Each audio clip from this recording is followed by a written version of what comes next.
question is, who's defining who? True. Because all the greats said, hey, watch me be awesome. And then what do they do with their actions? Be awesome.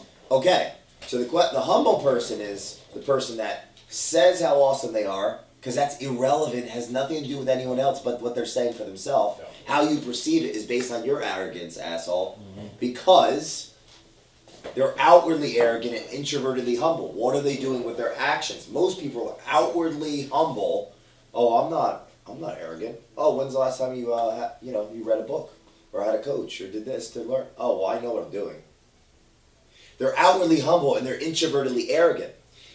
Arrogance is a label that ignorant people place on others, and no one can label you. Yeah. So no matter what I say, it has nothing to do really with me. It has to do with how you perceive it, asshole. Yeah. So no, I'm fucking awesome. And so are you. That's the point. Yeah. So are you and so are you, because you guys are me and I'm you, because we're just the same spirit in a different body sack. Yep. That's why love is powerful. Yep. When you shift your mindset, like nothing you can ever do or say in this world will ever intimidate me, I'll love it because I appreciate you. Just like I appreciate him. It's nothing to do with our friendship. Because everybody's my friend. Sure. When that changes, only ignorant people say that stuff about arrogant people. Because they just don't know what we just said. Yep. Sure. They haven't formed agreement with that. Which goes to a quote that I like to put out: "There's no competition when you run your own race, and you can run right next to the next person, but you're all winning." And we're all in the same race because there's more than one fucking planet. There's enough water for everybody, guys. Enough money for everybody. There's enough money. There's enough water. There's enough planets. There's enough land. So that's the only thing. It's like, Mike, be you 1,000%. Everyone needs to hear your story. You have a responsibility because your story is what every person that's ever a teacher. Millions of teachers affecting kids. They could be the LLA in their school. Yeah. There's a Japanese teacher that made $6-7 million a year doing Udemy courses before Udemy was Udemy. Mm-hmm. Right? Yeah. So, what I want to know is that camera on? Let's do this. All right. So real quick, we're gonna. I'm gonna get more arrogant.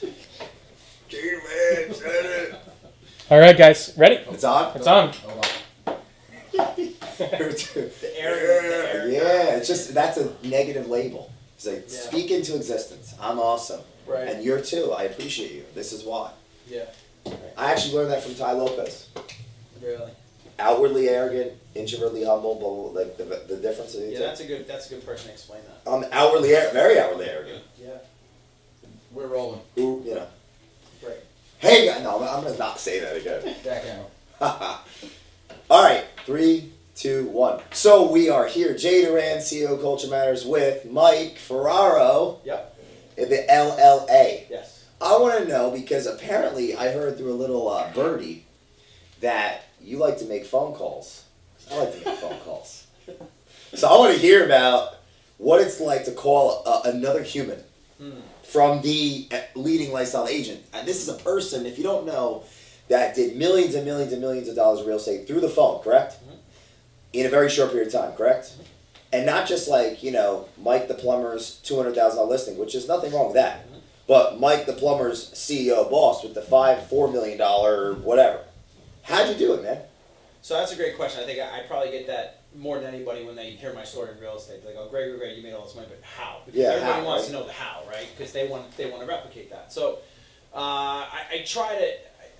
You could say the simple version is just pick up the phone and make the call, but it's way more complex than that. So, and that question is I've asked that a couple different times. First, I want to know how you feel about the phone. Yeah. That's what I want to know. So I think my first thing about the phone is that I love it as far as my communication. We can turn the camera off now. Yeah. He loves it. I love it. Why do you love it? Why do you love the phone? I don't love it. I do not love it at all for maybe some of the addictive qualities where you're like social media and scrolling and stuff. That's not where I love it.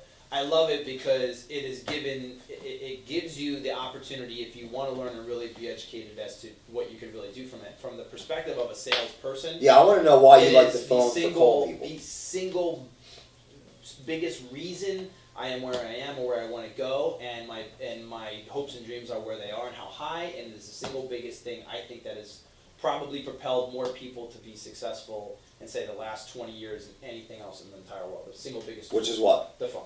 The phone, he says. I believe so. So, okay. I believe because number one. Yeah, why? Number one, the belly to belly communication, the future of real estate, the past of real estate, the current state of real estate is now and always will be relationships. And you cannot connect, you cannot create relationships, you cannot do anything without that. So if you say a Skype is an extension of the phone, yeah, maybe, I guess so. But I would say in general terms. Well, how do you get to the Skype? You gotta. Right. And in general terms, that phone call, and because of the fact that the phone and your voice, and I got really into understanding say, Yeah. the hot calls, the cold calls, Yeah. the prospecting of whatever business you're in. There is a reason why I can say the same words as not you of any agent or something like that. We can say the same words at the same time, and I'm going to be more successful than you. So I started to get into the script of it and the reasoning behind it, and the verbal hypnosis and the psychology behind it. And it's amazing. You look time after time, the top salespeople, top persuaders, top influencers do certain things with certain words in certain ways and in certain scripts, and you can convey that stuff over the phone.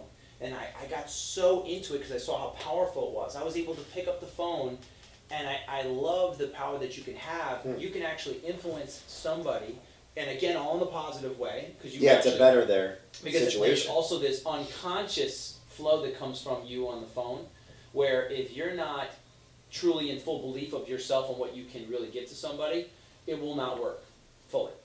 Even if you've told a million lies to yourself, your that tone will tell a story. what you're selling, it will not work. You have to completely believe that what you are and what your being is absolutely able to help somebody.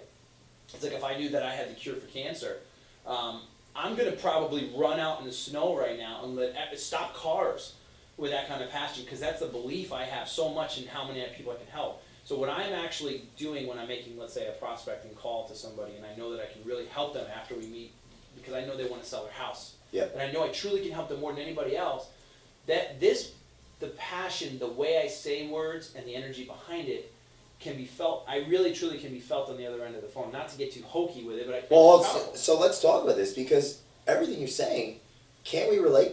Have we ever been on the phone with someone where they're, like, it's our family, and we already know, like, what they're going to say, and they haven't even started talking yet? Right. Okay. So what's the difference between that understanding, that intuitive understanding, and a stranger?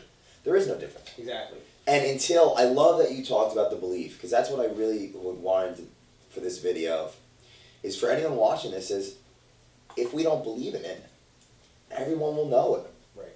So how, I guess the actual step, right? Someone who knows now, all right, you're the proof that the phone got you there. Right.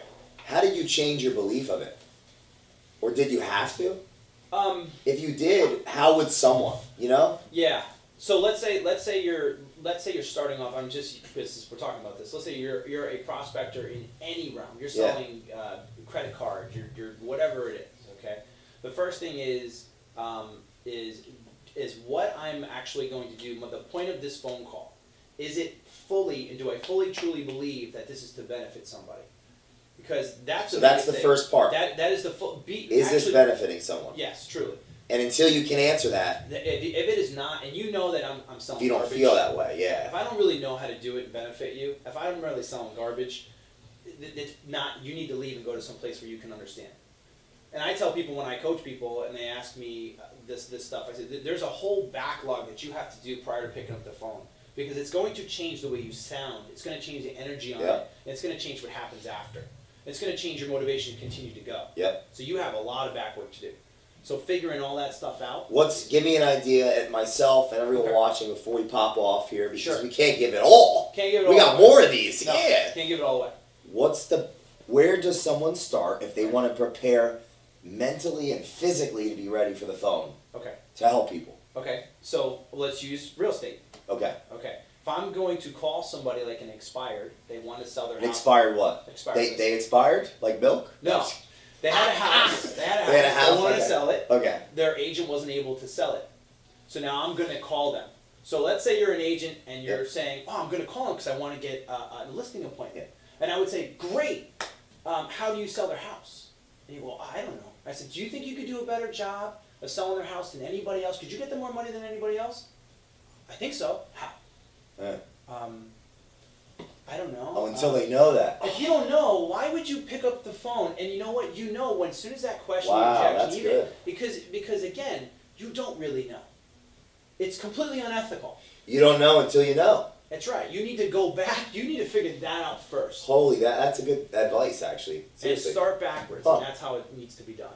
I can teach you tonality, verbal Yeah. hypnosis, but you as a salesperson are completely insignificant unless you understand. I really like that because, you know, we're in alignment with a lot of what we do. Yeah. And whenever I would speak in front of real estate companies or agents, the first thing is, and you know me, the storyteller. Yeah.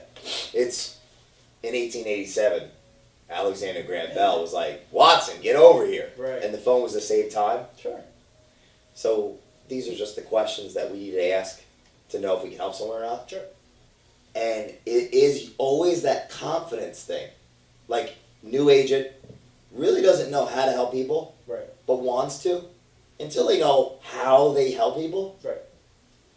even if they do believe in the phone, like that phones are good, Right. they still may not believe in themselves. Right.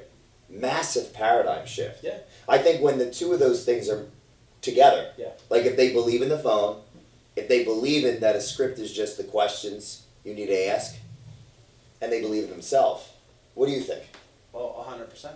There is if you're taking a real estate agent or any prospector to be the best they possibly could be, and then if they're the best they possibly could be, they can do the best they possibly could for their families, their life, whatever.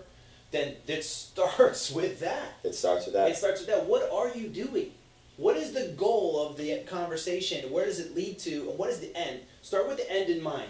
Here's the escrow check. I want to send you this bottle of red wine. Great. Well, then what did you do to sell the house? And then what do you have to do to get the conversation for the listing and presentation? And then, again, So begin with the end in mind. Right. We can't What do you keep do? giving them everything. No, you No, can't know we love anymore. you. Stop. We'll see you on the I next love video.